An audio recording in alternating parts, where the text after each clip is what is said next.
अच्छा ठीक है, चलो स्टार्ट करते हैं। देखो इस क्वेश्चन को देखो फटाफट आप लोग पहले देखो, इसको पढ़ो, इसमें दिया हुआ है आप लोग को। वैसे लास्ट क्लास में हमने आखिरी क्वेश्चन कौन सा किया था वो भी देख लो एक बार। ये वाला था मेरे ख्याल में सबके लिए। यहाँ से आगे बढ़ रहे हैं अभी। अगला क्वेश्चन ये वाला है, the population of a certain city is 51240। Let us assume that 5000 persons in the city are infected by coronavirus. The virus is so contagious that the number of infected person doubles every 12 days. मतलब हर 12 दिन के बाद में number of infected person क्या हो जाएगा, double. फिर आगे बोलता है देखो क्या, the rate of doubling remains constant, मतलब इसी रेट से अगर वो डबल होता रहता है, then in how many days 50% of the population gets infected. ये हमारा सवाल है। अभी क्वेश्चन टू बी ऑनेस्ट बहुत प्यारा है, बहुत अच्छा है अगर समझ में आ जाए तो, और नहीं समझ में आए तो काला अक्षर भैंस बराबर। बाकी अपन कोशिश करते हैं समझने का। आप ध्यान से देखिए कि मैं अप्रोच क्या लगाता हूँ। कोई भी स्टेप में अगर कन्फ्यूजन है या डाउट है तो आप पूछ सकते हैं रोक के, ठीक है। इनिशियली पहले आप ये गेस करो कि टोटल पॉपुलेशन कितना है, 512 फिर 40। आपको इन्फेक्ट कितने लोगों को करना है, इसका आधा, इसका हाफ, राइट। तो आपको इन्फेक्ट कितने लोगों को करना है ये बताओ, 2, 5, 6 और 1, 2, 3, 4 0। ये समझ में आता है आपको, ठीक है। और बाकी इन्फेक्ट करने का जो टाइम स्टैम्प है या मान लो कि जो पैटर्न है, उस पैटर्न पे हम थोड़ा बात कर लेते हैं, ठीक है। इनिशियली डे 1 पे कितना लोग इन्फेक्टेड होगा ये बताओ, बोलो एक बार फिर से बोलो, 5000, राइट। अब इसका एक चार्ट बनाएंगे हम लोग, और उस चार्ट को सब लोग समझने का ट्राई करना। डे 1 पे there will be 5000 persons who will be infected। फिर यहाँ से कितना दिन आगे जाना है आपको बताओ, 12 दिन। और यहाँ क्या हो जाएगा बताओ, डे 13, 12 दिन आगे जाके। और इस मोमेंट पे how many persons will be infected, बोलो सब लोग बोलो, 5000 का डबल कितना हो जाएगा, 10,000। कोई कन्फ्यूजन यहाँ पे चलेगा। फिर यहाँ से वापस से अगर आपको आगे जाना है तो कितना दिन बाद होगा, 12 और ऐड करोगे, राइट, +12। यहाँ पर भी +12, कितना आ जाएगा बताओ, इट विल बी डे 25। और नंबर ऑफ इन्फेक्टेड पर्सन्स कितना हो, 10,000 से अभी कितना हो जाएगा, 20,000। कोई कन्फ्यूजन हो तो प्लीज़ पूछना, चलेगा ना यहाँ तक। इसके आगे मान लो कि मेरे को और एक नेक्स्ट पोजीशन पे जाना है तो कितना ऐड करूँगा, और वो डे कितना हो जाएगा, 37। और नंबर ऑफ इन्फेक्टेड पर्सन 40,000। एक बार मैं फिर पूछता हूँ कि ये क्लियर है कि नहीं क्लियर है, ये बताओ। क्लियर है। नाउ इस चार्ट के अंदर जो मैंने प्रिपेयर किया है, there are 2 things which are running parallelly. एक है टाइम स्टैम्प, ठीक है। तो डे का जो ऑर्डर है, ये डे का जो पैटर्न है वो कैसे चेंज हो रहा है, तो it was 1 in the first position, then it became 13, then it became 25, then it became 37 and it will keep on moving like that only. और अगर मैं नंबर ऑफ इन्फेक्टेड पर्सन्स को नोटिस करूं तो पहले पोजीशन पर नंबर ऑफ इन्फेक्टेड पर्सन कितना है, 5000। नेक्स्ट वाले पे कितना है, 10,000। उसके नेक्स्ट वाले पे कितना है, 20,000। उसके नेक्स्ट वाले पे कितना है, 40,000। तो एक मेरे पास में सीक्वेंस या कलेक्शन ऑफ नंबर आएगा जो डे का होगा, और एक मेरे पास में सीक्वेंस या कलेक्शन ऑफ नंबर आएगा जो नंबर ऑफ इन्फेक्टेड पर्सन का होगा। क्या यहाँ तक सारा बात समझ में आया, पक्का। एक बार मेरे को बताओ आप कि डे वाला जो सीक्वेंस होगा या कलेक्शन ऑफ नंबर होगा वो क्या होगा, 1, 13, 25, 37 एंड सो, ठीक है। और नंबर ऑफ पर्सन वाला जो होगा वो क्या होगा बताओ, 5000, 10,000, 20,000, 40,000 एंड सो ऑन। चलेगा यहाँ तक, पक्का। अब मेरे को ये पता करना है कि इस सीक्वेंस में आगे जा के मैं कितने लोगों को इन्फेक्ट करना चाहता था, half of the population of the whole city. तो मैं इन्फेक्ट करना चाहता हूँ इतने लोगों को।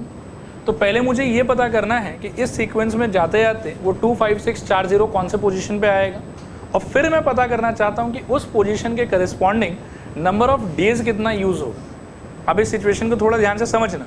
5,000 लोग को इन्फेक्ट करने के लिए मुझे 1 दिन चाहिए, 10,000 लोग को इन्फेक्ट करने के लिए मुझे 13 दिन चाहिए, 20,000 लोगों को इन्फेक्ट करने के लिए मुझे 25 दिन चाहिए, 40,000 लोगों को इन्फेक्ट करने के लिए मुझे 37 डेज चाहिए, तो अब मेरे को इन्फेक्ट कितने लोगों को करना है? 256,40 इतना लोग को इन्फेक्ट करना है। हाँ, हाफ क्यों हुआ? करेक्ट, हाफ देखो क्वेश्चन में दिया हुआ है। In how many days 50% of the population gets infected, इसीलिए मैं हाफ पे फोकस कर रहा हूँ। ठीक है, अब मैं एक बार आपको देखो, ये चार्ट आपको समझ में आया कि नहीं आया ये बताओ। डेज का डेवलपमेंट ऐसे है कि 12-12 से इंक्रीज हो रहा है, और इन्फेक्टेड पर्सन्स का डेवलपमेंट ऐसे है कि वो डबल होता जा रहा है।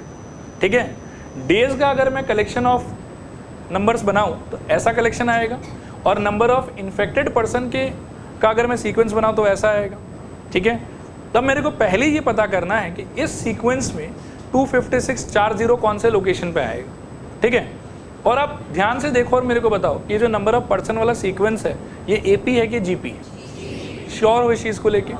इस जीपी का फर्स्ट टर्म क्या है और कॉमन रेशियो क्या है? कॉमन रेशियो 2 है। कैन वी समहाउ फाइंड कि इस जीपी के अंदर में 256,40 कौन से पोजीशन पे आएगा? I think yes. How? Considering कि nth पोजीशन पे आएगा। ठीक है, तो अब देखो मैं क्या करूँगा, लेट मैं एक चीज़ और यहाँ पे लिख देता हूँ आपके कन्वीनियंस के लिए। इसके लिए a equals to it will be 5,000, comma r will be equals to 2। ठीक है, अब मैं क्या बोलूँगा देखो कि let tn is equals to 2, 5, 6, 1, 2, 3, 4, क्योंकि इतने लोग को मुझे इन्फेक्ट करना है, और मैं चाहता हूँ शुरू में कि मैं पता करूँ कि वो वाला नंबर, वो वाला पॉपुलेशन का क्वांटिटी कौन से लोकेशन पे ऑकर करेगा इस सीक्वेंस, इस कलेक्शन के अंदर। उसके लिए मैं क्या कर रहा हूँ देखो कि tn इक्वल्स टू ये मान लिया मैंने। अब जीपी के आइडिया से tn का ओपनिंग क्या होगा बताओ, करो ट्राई करो। a r to the power n-1 is equals to 2, 5, 6, 1, 2, 3, 4। ठीक है, क्लियर मेरे ख्याल में? a का वैल्यू कितना दे रखा है बताओ? 5,000, तो a के जगह पर बिठा दो 5,000 इनटू r का value to the power n-1, this is equals to क्या बताओ? 2, 5, 6, 1, 2, 3, 4। देखो यहाँ तक कितना समझ में है? क्लियर है पूरा? काट वाट सकते हैं बहुत कुछ, आओ तो काटे। 1, 2, 3, 1, 2, 3 और कटेगा, ये कट के क्या आएगा बताओ? 512। और 512 जहाँ तक मुझे याद है क्या होता था? 2 टू द पावर 9। यहाँ से n-1 इक्वल्स टू क्या? 9, n इक्वल्स टू कितना? 10। यहाँ तक पहले कॉपी करो फिर डिस्कशन करते हैं। और अच्छा, कॉपी करना हो गया होगा शायद। अब ध्यान से सोचो और मुझे बताओ कि इस 10 का इंटरप्रिटेशन क्या है? इस 10 का इंटरप्रिटेशन मेरे ख्याल में ये है कि इस जीपी वाले सीक्वेंस को यदि मैं कंटिन्यू करूंगा, इस जीपी वाले सीक्वेंस को यदि मैं कंटिन्यू करूंगा तो इसके अंदर में 10th पोजीशन पे कौन आएगा? 2, 5, 6, 4, 0। ये बात समझ में आया? पक्का? यहाँ रीच करने के लिए आई नीडेड 1 डे, यहाँ रीच करने के लिए आई नीडेड 13 डेज, यहाँ रीच करने के लिए आई नीडेड 25 डेज। तो जैसे मानो कि इसका फर्स्ट पोजीशन है, उसके करस्पॉन्डिंग इसमें नंबर कौन है? 1। इसके सेकंड पोजीशन के करस्पॉन्डिंग नंबर कौन है? 13। इसके थर्ड पोजीशन के करस्पॉन्डिंग नंबर कौन है? 25। तो वैसे ही इसके 10th पोजीशन के करस्पॉन्डिंग इसमें भी जो 10th पोजीशन पे आएगा उतना ही डेज होना चाहिए। आया बात समझ? इसमें जिस नंबर पे आपका ये वैल्यू आ रहा है उस नंबर पे इसमें जो नंबर आ रहा है that is representing number of days required to infect that many persons. 5,000 को इन्फेक्ट करने के लिए 1 दिन चाहिए, 10,000 को इन्फेक्ट करने के लिए 13 दिन चाहिए, 20,000 को इन्फेक्ट करने के लिए 25 दिन चाहिए, 40,000 को इन्फेक्ट करने के लिए 37 दिन चाहिए। अब मुझे पता चला कि 25640 the half of the population of the city वो आएगा इस कलेक्शन में 10वें पोजीशन पे। तो इस कलेक्शन पे 10वें पोजीशन पे जो भी आएगा that will basically represent what? Number of days required to infect that many people. आया समझ कि नहीं आया समझ? थोड़ा पूरा। ये जो नीचे वाला कलेक्शन है ये क्या था? जीपी। ये क्या था बताओ? और जोर से बोलो, ये क्या था? ये ऊपर वाला कलेक्शन लेकिन क्या है? ये है एपी, जिसका फर्स्ट टर्म कितना है बताओ? इसका फर्स्ट टर्म है मेरे ख्याल में 1 और कॉमन डिफरेंस कितना है? 12। और इसका आपको कौन सा टर्म चाहिए? 10th टर्म चाहिए। आ जाओ सॉल्व करें। अब उसका अगर 10th टर्म आपको चाहिए, now for number of days, ठीक है, मैं ऐसा बोल देता हूं कि इसका फर्स्ट टर्म है मेरे पास में 1, कॉमन डिफरेंस है मेरे पास में 12 और मुझे चाहिए कौन सा डे, 10th डे, मतलब 10th पोजीशन चाहिए बेसिकली। तो वो क्या हो जाएगा बताओ, a plus 9d which is equals to 1 plus कितना 9 into 12 which is equals to how much 1 plus 108 and this will be 109। देखो आया समझ कि नहीं आया समझ, ठीक है। तो इसका मीनिंग ये हुआ कि आधे सिटी को इन्फेक्ट करने के लिए कितना दिन चाहिए होगा हमको, 109। क्लियर है। यहीं पे सपोज करो कि ऐसे मैं पूछा तो नहीं है बट आपको पूछ रहा हूँ मैं कि अगर पूरे सिटी को ही इन्फेक्ट करना होता तो हमारा अप्रोच क्या होता। तो हमारा अप्रोच होता कि पहले हम जीपी में खोजते कि 51240 कौन से लोकेशन पे आता है। तो हम पहले बिगिन करते कि TN इज इक्वल्स टू 51240, वहाँ से कुछ ना कुछ n आता और उस n वाले पोजीशन पे हम सोचते या फाइंड करने का ट्राई करते कि इस डेज वाले AP में उस पोजीशन पर कौन सा नंबर आएगा and that would have given me the number of days required to infect the whole city. नहीं आया समझो, ठीक है, ओके है। चले आगे यहाँ से, पक्का, ठीक है। अगला क्वेश्चन देखो, पढ़ो आराम से, टेक योर टाइम। ओके, देखो इसको हम 18 नंबर को एड्रेस कर रहे हैं एक बार। शुरू में प्रिंसिपल कितना है मेरे पास 5000 और ये प्रिंसिपल कितने रेट से इंक्रीज कर रहा है 8% से, और कितने साल के बाद का अमाउंट मुझे प्रेडिक्ट करना है 10 साल के बाद का। तो आइए डील करें इससे। इसके अंदर में आप देखिए मैं कैलकुलेशन एक बार दिखा रहा हूँ आपको, लेकिन कैलकुलेशन आपके लिए इंपॉर्टेंट नहीं है। जो मैं आंसर होगा डिक्टेट कर दूंगा आप वो लिखना, इसको बस एक बार समझो। शुरू में एकदम शुरुआत में टाइम इक्वल्स टू 0 पे आपका प्रिंसिपल का वैल्यू कितना है 5000। तो टाइम का वैल्यू जब रहेगा 0 तो आपका जो पैसा का वैल्यू रहेगा दैट विल बी 5000। यहाँ से आप एक साल आगे बढ़ेंगे तो टाइम का वैल्यू कितना हो जाएगा, बोलो जोर से बोलो, 1 ईयर। और इस सिचुएशन में देखो आपका जो पैसा है ये कितने % से ग्रो करेगा 8% से। तो अमाउंट क्या हो जाएगा आपका 5000 plus 8/100 into 5000। Now again I am not interested कि एक्चुअली इसका वैल्यू क्या आएगा वो जानने में, आई एम जस्ट इंटरेस्टेड कि ये पैटर्न क्या फॉलो करेगा। तो मैं दोनों में से आई थिंक 5000 कॉमन ले सकता हूँ और मेरे पास क्या बचेगा बताओ 1 प्लस 8/100, ठीक है। और 8/100 कट के क्या हो जाएगा 4/50 और फिर 2/25। ओके, सो यहाँ पर ले लेते हैं 2/25, चलेगा मेरे ख्याल में। अच्छा देखना ध्यान से, इसको सिंप्लीफाई करोगे तो अल्टीमेटली क्या हो जाएगा 5000 इंटू वट 27/25। क्या ये चीज़ समझ में आता है। मान लीजिए कि आप एक साल और बिताते हैं इसी पैटर्न के अंदर तो +1। अब टाइम आपका कितना हो जाएगा बताइए 2 ईयर्स, ठीक है ना। और 2 साल के बाद में आप मेरे को बताइए कि आपका अमाउंट कैसा दिखेगा। स्टार्टिंग में ये था 8% से इसने ग्रो किया और वैल्यू इतना हो गया। अभी नेक्स्ट पार्ट में क्या होगा कि ये चीज़ 8% से ग्रो करेगा तो क्या हो जाएगा बताइए 5000 बोलिए इंटू ऑलरेडी देयर इज 27/25 का फैक्टर प्लस 8/100 इंटू 5000 इंटू 27/25, चलेगा पक्का। इन दोनों में से आई थिंक 5000 इंटू क्या 27/25 ये हम ले सकते हैं कॉमन। अंदर क्या आएगा बताइए 1 plus 8/100 which will again be simplified as 27/25, ये वाला जो पार्ट है।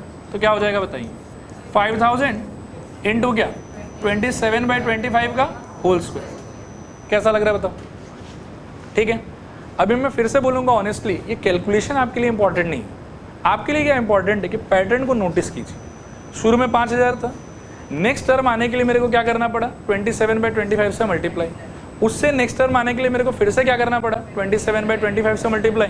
इससे मुझे क्लियर कट हिंट या इंडिकेशन मिल रहा है कि जो अमाउंट वाला वैल्यू है ना वो ईयर आफ्टर ईयर किससे इंक्रीज होगा, जीपी से इंक्रीज होगा। किससे इंक्रीज होगा बताओ, जीपी से। और जीपी में भी आगे बढ़ने के लिए कौन से नंबर से मेरे को मल्टीप्लाई करना पड़ रहा है 27/25। तो उस जीपी का फर्स्ट टर्म क्या हुआ 5000 और कॉमन रेशियो कितना हुआ 27/25। ये आपको एक चीज़ ऑब्जर्वेशन हो गया आपका, ठीक है। नेक्स्ट आपको ये सोचना है कि how it is associated with time, ठीक है। तो 0 पे आपको अपने जीपी का मिला फर्स्ट टर्म, टाइम 0 पे आपको अपने जीपी का मिला फर्स्ट टर्म, टाइम 1 साल पे आपको मिला अपने जीपी का सेकेंड टर्म, टाइम 2 साल पे आपको मिला अपने जीपी का 3rd टर्म, तो टाइम 10 साल पे आपको अपने जीपी का कौन सा टर्म मिलना चाहिए? 11th। 0 पे आया फर्स्ट, 1 पे आया सेकंड पे आया थर्ड, तो 10वें पे क्या आएगा? 11th। तो इससे हम कह सकते हैं कि देखो भाई 10 साल के बाद आफ्टर 10 years मेरे को क्या मिलना चाहिए बताओ? I should get T11 which is equals to a r to the power 10 which is equals to 5000 into 27/25 whole to the power 10। ये आपका आंसर, ठीक है? क्लियर मेरे ख्याल में? अभी लिखो, मैं बता देता हूं कैसे लिखना है। लिखो हियर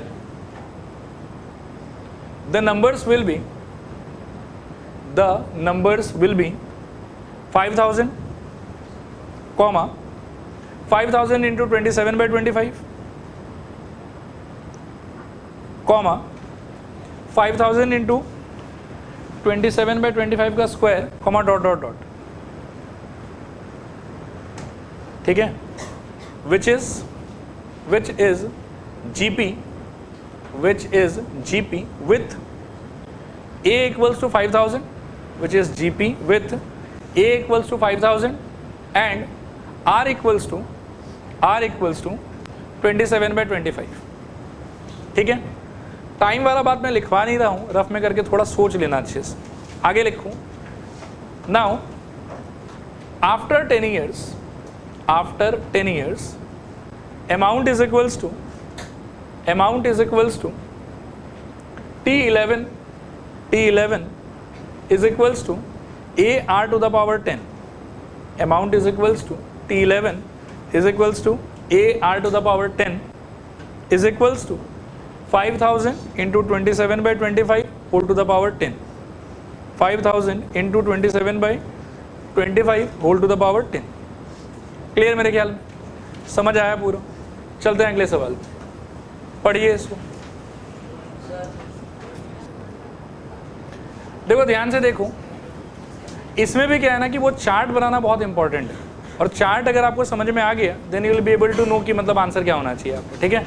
तो पहले ये जो भी डेफिनेशन या एक्सप्लेनेशन मेरे को दिया है सिचुएशन का, इसको मैं थोड़ा सा फ्लो चार्ट में कन्वर्ट करने का ट्राई करता हूँ। इनिशियली आपके पास में कितना बैक्टीरिया ये बताओ? 1 मिलियन। और इस टाइम पर टाइम कितना हो रहा है अगर इनिशियली का बात कर रहे हैं तो 0। तो इसका चार्ट अगर मैं बनाऊंगा तो प्लीज़ देखना ध्यान से, और हो सके तो एक बार कॉपी मत करना, पहले सुन लो अच्छे से। टाइम इक्वल टू 0 पे बैक्टीरिया क्वांटिटी कितना है? मिलियन नहीं लिख रहा हूँ, 1 लिख के छोड़ दे रहा हूँ, मतलब मिलियंस में है ये, ठीक है? फिर ये क्या बोल रहा है बताओ? 20 मिनट के बाद प्लस 20 में टाइम कितना हो जाएगा बताओ? इट इज 20 मिनट्स, ठीक है? और पॉपुलेशन कितना हो जाएगा आपका? 2 मिलियन, डबल हो जाएगा। और कितने मिनट के बाद में पॉपुलेशन फिर से डबल होगा? प्लीज सब लोग फोकस करके अच्छे से सोच के बताओ। प्लस कितना फिर से, और टाइम क्या हो जाएगा इससे? 40 मिनट्स, और इससे वापस से पॉपुलेशन क्या हो जाएगा? 4 मिलियन। नेक्स्ट अगर जाना चाहूँ तो प्लस 20, राइट? और नया टाइम कितना हो जाएगा? 60 मिनट्स। सब लोग देखते रहना, आंसर बस आने ही वाला है। अच्छा, प्लस 20 करके क्या बता रहे थे आप लोग? टाइम कितना हो जाएगा? टाइम इक्वल्स टू 60 मिनट्स, और ये क्या हो जाएगा? 8 मिलियन, ठीक है? ये 8 से भी बेटर क्या होगा कि ये तो 1 है, चलो ओके, ये वाला 2 है, ओके, इसको आप 4 मत बोलो, आप बोलो 2 स्क्वायर, और इसको आप बोलो 2 का क्यूब, और यूं ही चलने दो, ठीक है? तो ये हमारा फ्लो चार्ट है कि मतलब ऐसे टाइम चेंज हो रहा है, और टाइम के रिस्पेक्ट में साथ साथ पॉपुलेशन भी इस पर्टिकुलर पैटर्न में आई थिंक चेंज हो रहा है। Is that okay? अब मेरे से कमेंट क्या चीज़ पे मांगा है, सोचो कि 3 घंटा के बाद में टोटल पॉपुलेशन क्या हो, 3 घंटा के बाद में टोटल पॉपुलेशन क्या हो, ठीक है? चलिए बात करते हैं इस बात, 3 घंटा के बाद क्या हो। अभी 3 घंटा अगर हमको बता दिया पहले से, तो आई थिंक टाइम वाला जो चार्ट है ना, उसका मेरे को फाइनल डेस्टिनेशन पता है कि ये 3 घंटा का बात कर रहा है, और मेरे को ये पता है कि 0 पे 1 मिलियन, फिर 20 मिनट के बाद में 2 मिलियन, 40 मिनट्स के बाद में 4 मिलियन या 2 स्क्वायर मिलियन, ठीक है ना, ऐसा करके ये चेंज हो रहा है। अब मैं इसको कैसे सोचूंगा, देखो आप पहले ये सोचो कि टोटल टाइम आपके पास में अवेलेबल कितना है। सोचना, थोड़ा ध्यान से सोचना, अभी बस 2 मिनट में आंसर आ जाएगा। टोटल टाइम कितना आपके पास में 180 hours. If I ask you कि 20 मिनट्स का, 180 आवर्स नहीं 180 मिनट्स, 20 मिनट्स का आप कितना स्लॉट काट पाओगे उसमें से? 9। Very simple. कैसे रीच करेंगे हम इसको? 180 मिनट हमको अवेलेबल है और 20-20 मिनट का स्लॉट काटना है, तो ये सिंप्लीफाई करके कितना आ जाएगा 9। मतलब मेरे पास में 20 मिनट्स का कितना स्लॉट है बताओ, जोर से बोलो कितना स्लॉट है। You are getting that right. अब मैं ये बोलना चाहता हूँ, देखो कि शुरू में तो 1 मिलियन था, एक स्लॉट पार करके 2 मिलियन हो गया। या आप ऐसे भी मत सोचो, ऐसे सोचो कि फर्स्ट टर्म कब आया था, टाइम 0 पे। सेकेंड टर्म कब आया? नहीं, आप बोलो एक स्लॉट पार करके। ये थर्ड टर्म कब आया? 2 स्लॉट पार करके। ये फोर्थ टर्म कब आया? 3 स्लॉट पार करके। And how many slots am I suppose to cross? 9। तो 9 स्लॉट पार करके कौन सा टर्म आएगा? 10th टर्म आएगा। How much do you agree with that fact? पूरा आगे सॉल्व करूं फिर? आप देखो कि मेरे पास 3 घंटा था, तो 20 मिनट्स का मेरे पास में 9 स्लॉट रहा होगा, ठीक है। और टाइम 0 पे, यानी कि एकदम बिगिनिंग पे मेरा आया फर्स्ट टर्म, एक स्लॉट पार करके मेरा क्या आया? Second term. एक और स्लॉट पार करके मेरा क्या आया? Third term. एक और स्लॉट पार करके मेरा क्या आया? फोर्थ टर्म, ठीक है ना। और एक स्लॉट पार करने से it was second term, 2 slot पार करने से it was third term, 3 slot पार करने के बाद में इट वाज फोर्थ टर्म। तो 9 स्लॉट पार करने के अंदर ऑटोमेटिकली कौन सा टर्म आना चाहिए बताओ? 10th टर्म आना चाहिए। कोई कंफ्यूजन है इसके अंदर में कि क्लियर है? पूरा क्लियर है। और पॉपुलेशन वाला अगर आप सीक्वेंस को ऑब्जर्व करो तो यू विल फाइंड कि क्लियरली इट इज जीपी, जिसका फर्स्ट टर्म क्या है? कॉमन रेशियो कितना है? फर्स्ट टर्म क्या है? 1। कॉमन रेशियो क्या है? 2। और उसका आपको ढूंढना है 10th टर्म। आया बात समझ? तब 10th टर्म आपका क्या हो जाएगा बताओ मेरे को? T10 बोलो is equals to A R power 9। This is equals to 1 into 2 power 9, right? This is equals to 512 million. देखो आया समझ कि नहीं आया समझ? क्लियर है पूरा? फिर से एक्सप्लेन करूं कि हो जाएगा? श्योर? लिखो लिखो।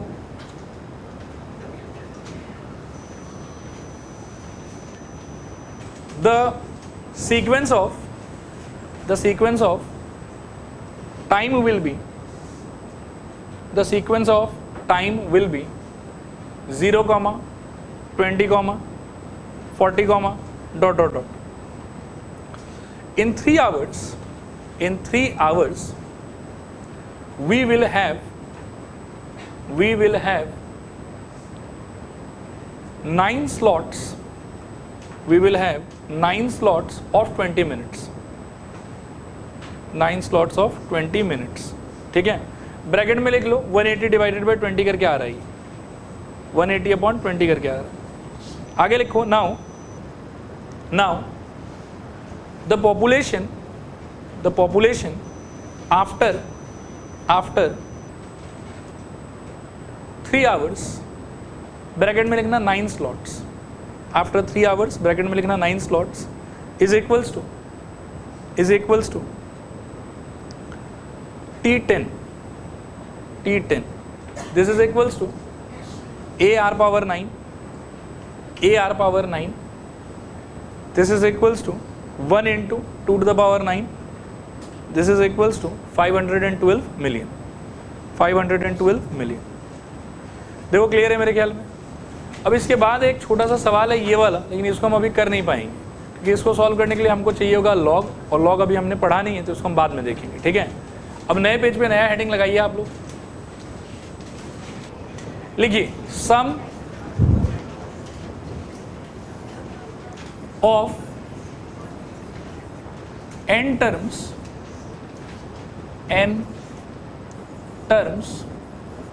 of a GP. Sum of n terms of a GP. Sum of n terms of a GP. अब 2-3 मिनट बोर्ड पे ही लगातार देखते रहना, ठीक है। हम क्या पढ़ने जा रहे हैं इसका एनालॉजी एक बार मैं आपको एपी में रिकॉल करा देता हूँ, ठीक है। अब मेरे को बताओ कि जनरल एपी देखने में कैसा होता था, A comma A plus D comma A plus 2d comma dot dot dot last में A plus n-1 into D. अगर कोई आपको बोले कि यार यदि दम है तुम में तो इन सब को जोड़ के बताओ, तो आप बोलेगे कि हाँ दम तो है। क्या दम है बताओ, Sn, ये फॉर्मूला होता था n/2 into 2a plus n-1 into D. और इतना ही नहीं, बोलो कि और दम है हमें, तुम्हें सुनने का दम है तो सुनो, Sn is equals to n/2 into a plus l। ये आंसर भी दे सकते हैं उसको हम मुंह तोड़ जवाब, और ये जवाब भी दे सकते हैं उसको, ठीक है ना। तो जो पर्पस, जो काम ये दोनों फॉर्मूला करता था, एग्जैक्टली वही काम हम जीपी के लिए सीखे कि जीपी के लिए ऐसा कौन सा फॉर्मूला हो सकता है। आया बात समझ। और यहाँ पर मैं फिर से आपको रिमाइंड करा दूँ कि ये अपने आप में क्या है, T1, ये क्या है T2, ये क्या है T3 डॉट डॉट डॉट, ये क्या है Tn। और Sn जो है वो एक तरीके से ये सिंबल क्या बताता है मेरे को, T1 plus T2 plus T3 plus dot dot dot क्या Tn। अगर मान लो कि मैं S4 लिख के छोड़ दूँ तो ये क्या बताएगा मेरे को, T1 plus T2 plus T3 plus T4। अगर S3 चाहिए तो वो क्या बताएगा, T1 plus T2 plus T3। S2 क्या बताएगा, S1 क्या बताएगा, S1 सिर्फ T1 बताएगा। और S0 क्या बताएगा, S0 नॉन सेंस, इसका कोई मतलब नहीं। जब टर्म ही नहीं लिया तो सम कहाँ से आएगा, ठीक है। तो S1 तक का सेंस है। S1 का मतलब क्या हो गया T1, S2 का मतलब T1 प्लस T2, S3 का मतलब T1 plus T2 plus T3, S4 का मतलब T1 plus T2 plus T3 plus T4, Sn का मतलब T1 plus T2 plus T3 plus T4 plus T5 plus dot dot dot Tn।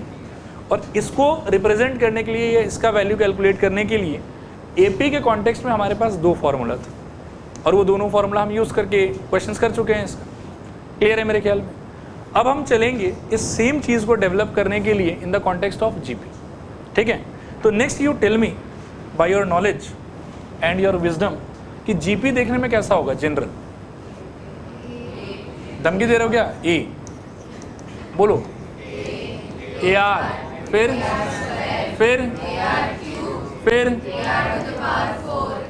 AR to the power n-1। ये हो गया मेरे GP का n terms. Technically सोचूं तो ये कौन है T1, ये कौन है T2, ये कौन है, ये कौन है डॉट डॉट डॉट, ये कौन है Tn। अब मुझे एक ऐसा मास्टर ब्लास्टर फॉर्मूला चाहिए जो इन सारे के सम को एक झटके में रिप्रेजेंट करे। मतलब वो फॉर्मूला में कोई भी आप वैल्यू डालो और वो आपको इन सारे का क्या बता दे, सम बता दे। अब देखो इसका प्रूफ भी मैं आपके साथ में डिस्कस कर सकता हूँ, ठीक है, लेकिन again that proof is totally irrelevant. और वो आइडिया भी हम किसी भी क्वेश्चन में यूज़ नहीं करेंगे, एटलीस्ट अप्लाइड मैथ्स में तो नहीं यूज़ करेंगे। इसलिए मैं प्रूफ शेयर नहीं करूँगा, मैं बस फॉर्मूला दिखाता हूँ। प्रूफ जानने में इंटरेस्ट है तो क्लास के बाद में अपन मिल सकते हैं, थोड़ा 5-10 मिनट के लिए मैं करके दिखा दूँ, ठीक है। अभी देखो फॉर्मूला क्या, दो formula, Sn is equals to, एक फॉर्मूला है A into R power n minus 1 by R minus 1, और दूसरा फॉर्मूला है इसका Sn is equals to A into 1 minus R power n by 1 minus, ठीक है। दोनों formula to be honest same ही है।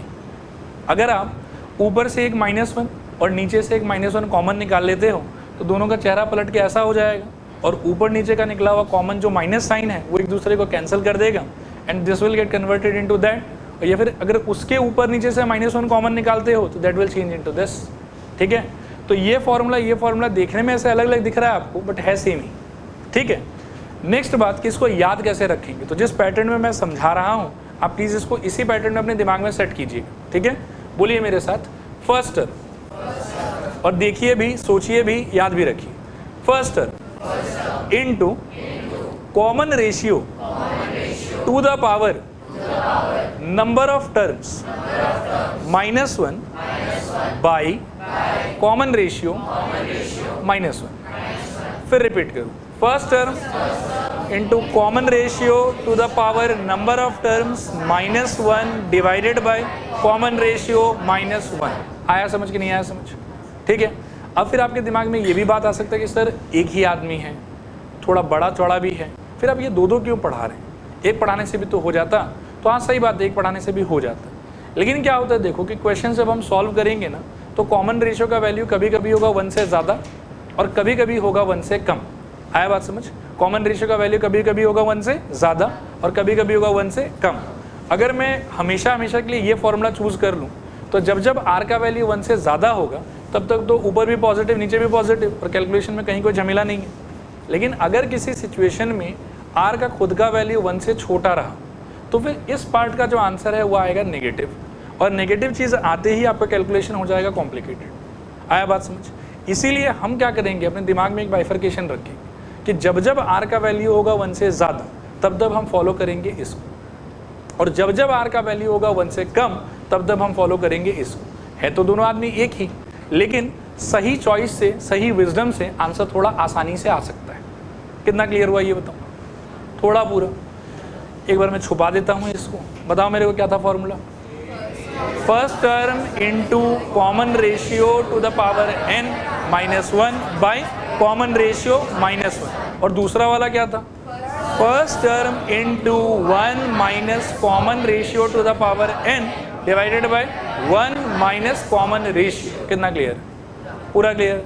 अच्छा एपी में क्या होता था कि हम यहाँ पे हमेशा रुक जाते थे, कभी भी हम यहाँ से आगे नहीं जाते थे। हमेशा फॉर्मूला कौन सा यूज़ करते थे? SN का। क्यों यूज़ करते थे? क्योंकि हमको सम ऑफ n टर्म्स ही चाहिए होता था। हमेशा क्या चाहिए होता था? सम ऑफ n टर्म्स। जीपी कभी कभी थोड़ा बहक जाता है इन द सेंस कि वो n पे रुक नहीं पाता है और आगे चला जाता है। और आगे कहाँ तक चला जाता है? इन्फिनिटी तक चला जाता है। देखो कैसे, जीपी इज इक्वल्स टू, आपने बताया a, फिर आपने बताया AR, आपने बताया AR स्क्वायर, मैंने सब मान लिए, फिर आपने बोला AR to the power n, मैंने बोला कि ठीक है। लेकिन कोई कोई जीपी क्या होता है कि यहाँ स्टॉप नहीं करता है, दे गो बियॉन्ड दैट ऑल्सो। तो नेक्स्ट टर्म आने के लिए क्या करना पड़ेगा बताओ? r से मल्टीप्लाई, क्या आ जाएगा बताओ? AR to the power n, क्योंकि माइनस 1 प्लस 1 कट जाएगा। फिर से r से मल्टीप्लाई करो, क्या हो जाएगा? AR to the power n plus 1, फिर क्या आएगा? AR to the power n plus 2, dot dot dot infinity. ऐसा भी जीपी हो सकता है, ठीक है। इस प्रकार के जीपी को जो यहाँ आके अपना ब्रेक लगा देता है इसको बोला जाता है, अभी जगह थोड़ा कम है तो अपन इसको करेंगे रीएडजस्ट। इसको अपन कहते हैं, देखो क्या, इसको हम कहते हैं फाइनाइट जीपी, फाइनाइट जीपी कि एक जगह पे जाके रुकेगा ही, ठीक है। और इसको क्या बोलोगे? उसका भाई, इसको बोलेंगे इनफाइनाइट जीपी, इनफाइनाइट जीपी। चलेगा मेरे ख्याल में। अब इसका भी सम का एक फॉर्मूला है। अगेन वो क्या है, क्यों है, कहाँ से आया, कैसे आया, ये सब बात अभी भी डिस्कस नहीं करी। बस इससे रिलेटेड एक फॉर्मूला है, उस फॉर्मूले को हम समझेंगे और एकदम सही तरीके से सही सिचुएशन में अप्लाई करेंगे, ठीक है। तो यहाँ के लिए देखो फॉर्मूला क्या होगा, इसका फॉर्मूला है S infinity. Why infinity? Because this GP has how many terms? Infinite terms, इसीलिए S इन्फिनिटी। आंसर क्या हो जाएगा इसका? A divided by 1 minus R। क्या आंसर हो जाएगा बताओ? A divided by 1 minus R। ये है फॉर्मूला। और एक और ख़ास बात कि जैसे इसका तो कोई टेंशन नहीं है, R का वैल्यू 1 से बड़ा हो, 1 से छोटा हो, 1 के बराबर हो, कुछ भी हो, ठीक है, ये सब आप यूज़ कर सकते हो। वैसे 1 के बराबर में तो नहीं कर पाओगे, नीचे 0 आ जाएगा, उसमें थोड़ा अलग अंडरस्टैंडिंग है, किसी और दिन बताऊँगा, ठीक है। लेकिन 1 से बड़े पे भी ये काम करेगा और 1 से छोटे पे भी ये काम करेगा, कोई इशू नहीं है। लेकिन इस फॉर्मूले का इशू है, ये फॉर्मूला हर जगह काम नहीं करेगा, ठीक है। ये फॉर्मूला सिर्फ और सिर्फ काम करेगा जब R का वैल्यू -1 से लेके 1 के बीच में, मतलब -1 से आपके R के वैल्यू को बड़ा होना पड़ेगा और 1 से आपके R के वैल्यू को छोटा होना पड़ेगा। कुछ पॉसिबल वैल्यूज़ अगर मैं डिस्कस करूँ आपके साथ में तो हाफ हो सकता है, 1/4 हो सकता है, 3/4 हो सकता है, -1/2 हो सकता है। लेकिन अगर R का वैल्यू सपोज करो 5 हो गया, then this will not work. R का वैल्यू सपोज करो -6 हो गया, then this will not work. It will only work if the value of R is somewhere between -1 and 1। And again ऐसा क्यों होता है वो मैं मतलब समझो कि असमर्थ हूँ अभी आपसे डिस्कस कर रहे हैं, ठीक है। उसके लिए बहुत कॉन्टेक्स्ट चाहिए पीछे का, वो सब हमारे पास में भी है नहीं, इसलिए हम उसको डिस्कस नहीं करेंगे। ठीक है। लेकिन ये सारा का सारा डिटेल्स है, जितना डिटेल मैंने बताया अगर आप ये याद रख पाएंगे तो आपका एक भी सवाल अटकेगा नहीं, ठीक है। एक बार मेरे को फिर बताइए फाइनाइट जीपी के सम का formula, first term into common ratio two the power number of terms -1 divided by common ratio -1। जो कॉमन रेशियो पावर n और 1 है वो अपना पोजीशन इंटरचेंज कर लेगा दूसरे वाले फॉर्मूले में, and this was formula of sum of finite GP, ठीक है। और इनफाइनाइट जीपी का क्या था, a by 1 minus R. Infinite GP हमेशा ये फॉर्मूला वर्क करेगा क्या, नहीं। कब वर्क करेगा बताओ, जब r का वैल्यू कहाँ रहेगा, -1 और 1 के बीच में। r का वैल्यू कहाँ रहेगा, -1 और 1 के बीच में। क्लियर, पक्का, ओके। अब कॉपी करो, पहले ये पेज कॉपी कर लो आप लोग। अच्छा, अगला पार्ट कॉपी करो फटाफट, ठीक है। आगे बढ़ रहे हैं, देखो अभी फॉर्मूला समझ में आ गया मेरे ख्याल में। अब फटाफट थोड़ा क्वेश्चंस देखते हैं।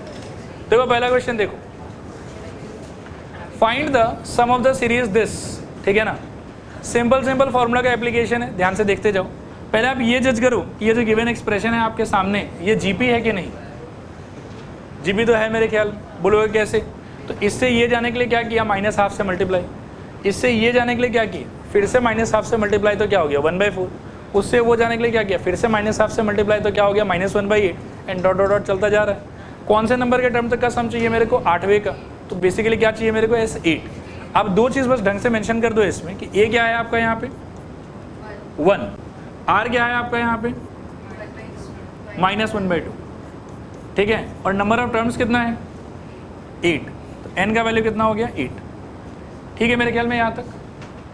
चलें आगे, इसके आगे लिखो now S8 is equals to क्या हो जाएगा बताओ। पहले आप ये देख लो ढंग से कि R क्या है आपका, 1 से छोटा कि 1 से बड़ा, छोटा, तो अकॉर्डिंगली फॉर्मूला लगाएंगे हम लोग, ठीक है। तो क्या होगा देखो, first term A into 1 minus R to the power number of terms divided by 1 minus R। ये एक्सप्रेशन होना चाहिए हमारा। सारे चीज़ों का वैल्यू पुट करेंगे तो क्या होगा बताओ, this is equals to 1 into बोलो 1 माइनस क्या, -1/2 टू द पावर 8 अपॉन में बताओ 1 माइनस -1/2। अब ध्यान से सॉल्व करूँ, this is equals to 1 minus ½ to the power 8 कितना हो जाएगा 1 बाई आई थिंक 256, क्या सोचो एक बार ध्यान से।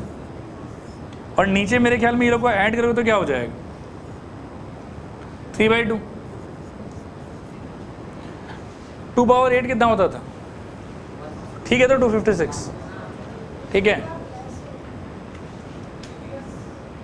देखो इस माइनस को ये खा जाएगा और ये माइनस अभी भी पड़ा हुआ है तो माइनस ही रहेगा बीच में, ठीक है। आगे चल के ये क्या होगा देखो, आप एलसीएम लोगे तो ऊपर बन जाएगा मेरे ख्याल में 255 बाई 256 और नीचे अभी भी क्या है अपने पास में 3/2। और अब एक स्टेप और चाहिए होगा, देखो क्या, this is equals to 255 by 256 into 2/3। करो सिंप्लीफाई, तो ये कट के शायद 128 और ये भी कट जाएगा क्या, कितना 85। सो 85 बाई 128। अब अगर कोई कन्फ्यूजन है तो पूछो। चलो देखो अगला क्वेश्चन देखो, find the sum of this. इसमें क्या बीमारी है ये बताओ तो। मतलब पिछले बारे में तो कोई बीमारी नहीं था, सीधा फॉर्मूला लग गया। इसमें बीमारी है थोड़ा सा, नंबर ऑफ टर्म्स नहीं है मेरे पास। क्या नहीं है मेरे पास बताओ, नंबर ऑफ टर्म्स, तो वो निकालना पड़ेगा मेरे को। लिखो हियर A इक्वल्स टू कितना हो जाएगा बताओ 2/9, very good. R equals to, देखो डायरेक्टली अगर समझ में आता तो वेल एंड गुड, और नहीं आता तो बाद वाला डिवाइडेड बाय पहले वाला, क्या हो जाएगा बताओ 1/3 अपॉन में 2/9, काट वाट के कितना हो जाएगा बताओ 1/3 इंटू में 9/2, और काटोगे तो मेरे ख्याल में 3, तो अल्टीमेटली 3/2, ठीक है। फिर लिखो लेट क्या Tn इज इक्वल्स टू कितना 81/32। सॉल्व करने पे A r power n-1 is equals to कितना 81/32। फिर यहाँ पे एक आंसर 2/9 इनटू r का आंसर 3/2 और पावर में कितना n-1 इक्वल्स टू 81/32, राइट। अच्छा, इसको भी क्या करते हैं, एक काम, इसको आप लिख लो 3 पावर 4 और 32 को 2 पावर 5। समझ में आ रहा होगा। 2/9 को सोचो आप ऐसा कि 2 जब यहाँ नीचे जाएगा ना तो 2 इंटू 2 पावर 5 कितना हो जाएगा 2 पावर 6। और यहाँ पर ये 9 का मतलब क्या होगा 3 स्क्वायर, और ये क्रॉस मल्टीप्लाई होकर इसको क्या बना देगा 3 पावर 6। आया समझ थोड़ा पूरा। अभी यहाँ से क्या मिलेगा आपको बताओ 3/2 whole to the power n-1, और यहाँ से इसको आप सिंप्लीफाई करके क्या लिख सकते हो 3/2 होल टू द पावर 6, और यहाँ क्या रहेगा 3/2 whole to the power n-1। अब यहाँ से क्या कर सकते हो बताओ, या n-1 इज इक्वल्स टू 6। यहाँ से n इक्वल्स टू कितना है, आंसर खत्म कि बाकी है, अभी तो बस n पता चला है आपको। अब क्या चाहिए S7। अच्छा, r को एक बार नोटिस करो, 1 से बड़ा कि 1 से छोटा, 1 से बड़ा, तो अकॉर्डिंगली फर्स्ट फार्मूला क्या हो जाएगा बताओ। फर्स्ट टर्म क्या है आपका 2/9, तो first term 2/9 into common ratio 3/2 था शायद, तो common ratio two the power number of terms -1 divided by common ratio -1। Solve करने पे 2/9, इसको सॉल्व करने पे 3 power 7 divided by 2 power 7 -1 upon में 3/2 -1 कितना हो जाएगा 1/2। ठीक है, अब यहाँ तक सब लोग पहुँचो एक बार। यहाँ के बाद में कैलकुलेशन थोड़ा घटिया सा है, आपको बिल्कुल भी 2 पावर 7 3 पावर 7 ये सब सॉल्व करने की ज़रूरत नहीं है, ऐसे छोड़ देना है इसको। चलो आगे चलो, ठीक है लिख लो।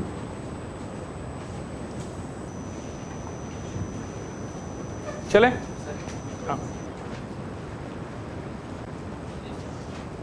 देखो यहाँ देखो, इसमें अपन क्या कर सकते हैं कि एलसीएम वगैरह ले सकते हैं, तो क्या हो जाएगा बताओ, this is equals to 2/9 into, ध्यान से सोचना, हाँ इस पार्ट का क्या होगा 3 power 7 minus 2 power 7 by 2 power 7, और इनटू में ये जो नीचे हाफ था ना आपका, ये क्या हो जाएगा 2। देखो आया समझ कि नहीं आया समझ, आया देखो आया। चले आगे चले, कुछ कटेगा वटेगा क्या, देखो एक 2 यहाँ पे है और एक 2 यहाँ पे है, तो दोनों मिला के क्या हो जाएगा 2 स्क्वायर।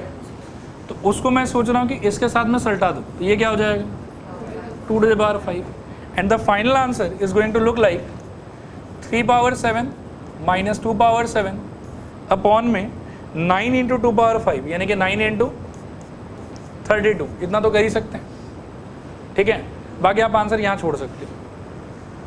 देखो क्लियर है कि नहीं क्लियर, चलेगा, ठीक है ठीक है, आज यहाँ रुक जाएंगे।